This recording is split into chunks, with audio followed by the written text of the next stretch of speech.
Hi friends, welcome back. My name's Jess. This is the Scapegoat Club, and today I wanted to ask the question, did your abusive mother really do the best she could?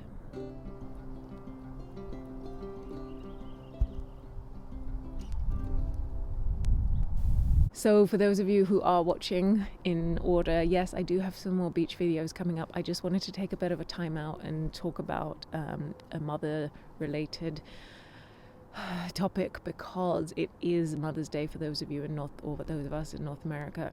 So I thought it would be a timely opportunity to put out this video because it's really hard for those of us who are thinking about a difficult relationship with our mothers, what to do on days like this when, you know, all the cards are talking about how fabulous and our parents are and how much we owe them, and it becomes kind of tricky to navigate.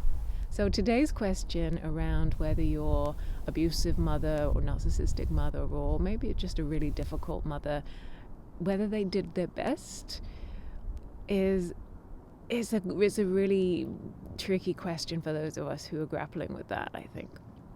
So just a little heads up, I might talk about narcissism, I might talk about my parents. I don't know that my parents are narcissistic. Also, I am studying to be a psychologist, but I am not a trained psychologist yet. But without further ado, what should we think about parents who we have a very difficult relationship with? But did they do their best for us? Well, what are the duties of a parent? A parent has a fiduciary duty towards a child. What it means is that they have a duty of care. So the parent is in breach of a fiduciary duty if they don't act in the best interests of the child, or if they do something to promote their own interests rather than that of, or I should say, at the expense of that of a child. Obviously, parents have a duty to look after themselves as well, but it is not up to them to use their relationship with a child to benefit themselves. That's a breach of their duty, and that's a breach under law. If you're enjoying the videos, please give me a thumbs up. Please subscribe. Please share if you think that someone else could benefit from this. And also, if you're able to, I am studying to be a psychologist. I really want to help other people who are going through this challenging situation of difficult parents. And if you're able to support me, please check out my Patreon page. So, and I think on a more kind of practical level, parents have a duty to provide the basic necessities of life to children as well.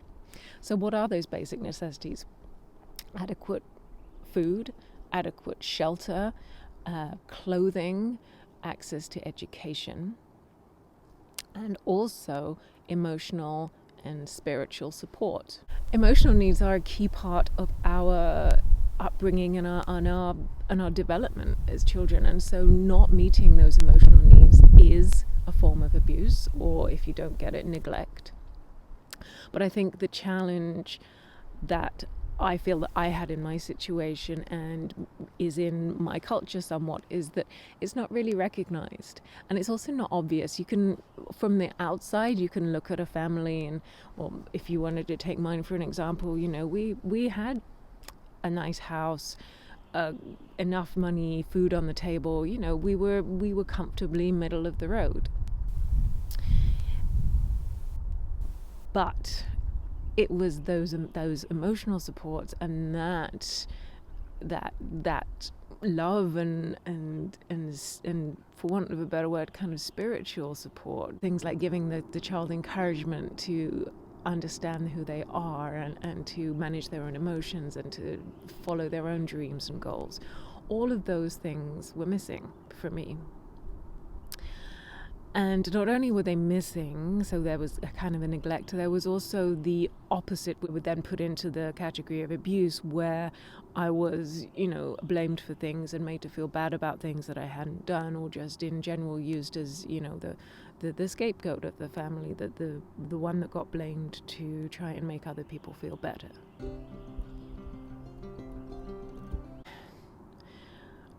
then coming back to this idea of, well, did my mother do the best she could? Well, I think she definitely didn't set out to abuse me, that's for sure. And I also think that she probably didn't know, or she doesn't know, a lot better. And God knows, parenting, adulting is really hard. There's a lot going on. She probably, well, I don't think she's in a very happy marriage. I imagine she has a lot of things from her own childhood that she hasn't sorted out. So did she do the best she could? Maybe. But I think for me now, it's not so much about whether she did the best she could when I was growing up. It's actually what's happening in the now. Because I can imagine if there are some parents watching who have challenging relationships with their children and they're like, I did the best I could, I'm just human. Why are they punishing me for things that happened 30 years ago? It should all be in the past. Why can't they let me forget it? Why can't we move on? Okay, just for now, I think that whole discussion of why we can't forget it is a different topic for another day. But let's just say, for the sake of argument, okay, let's just put that in the past. The problem I have, and I correct me if I'm wrong, when we become adults and we learn more about relationships ourselves, and we learn about our own needs and our own ways of wanting to be in the world, I think the problem really comes when the relationship with our parents isn't evolving in that way to support us in what we need as adults, as independent, functional human beings in the world.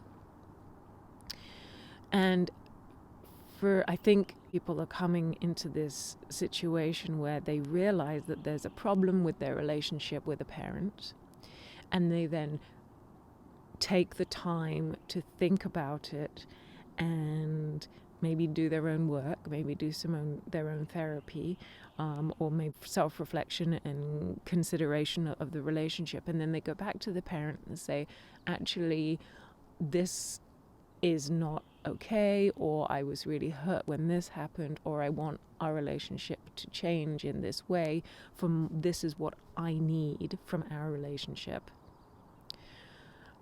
The problem for me is when that adult parent, so the child is an adult and the parent is an adult, we're on equal footing now. When the child says that to the parent and the parent does not respect that, it does not listen, or continues in the destructive behaviors that the child has asked or said, this can't happen anymore, this is not good for me. That, for me, is when a parent, or in my situation, that is when my mother is not doing the best that she can. She might not have the tools, or to be able to be a supportive parent, she might not have the tools in place to be able to have a constructive conversation and to work through problems. But when she gets to the point of invalidating or ignoring or dismissing a heartfelt, intelligent, reasonable communication that says, I want our relationship to move on, that to me is when it's not okay. And you know what? Okay, then maybe she is still doing the best she can. Maybe she hasn't got that ability to be able to listen.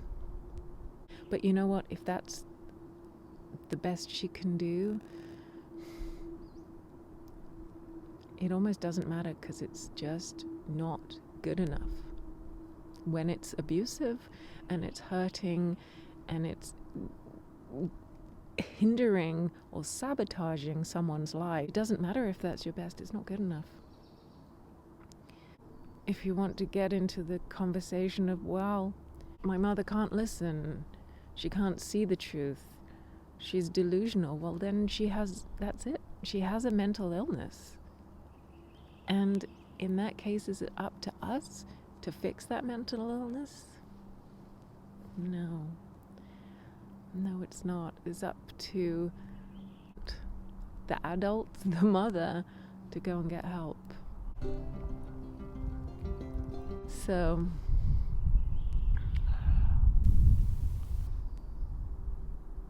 is she doing her best? Oh, Mum, I don't know. If you're listening, I don't know. But I've told you so many times, and you're not listening. I can't make you listen. So,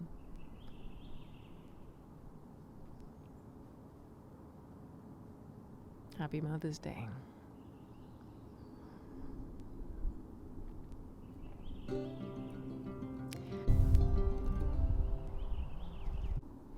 That's it from me. I hope you enjoyed the video. Again, super sunny behind me. I don't know, I'll just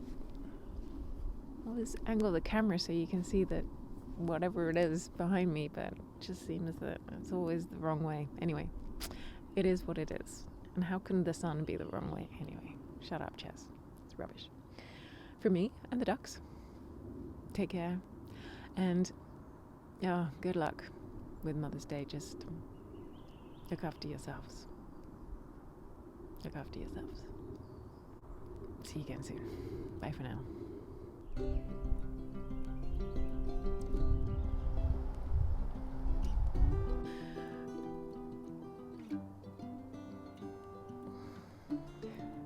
Distracted by the ducks.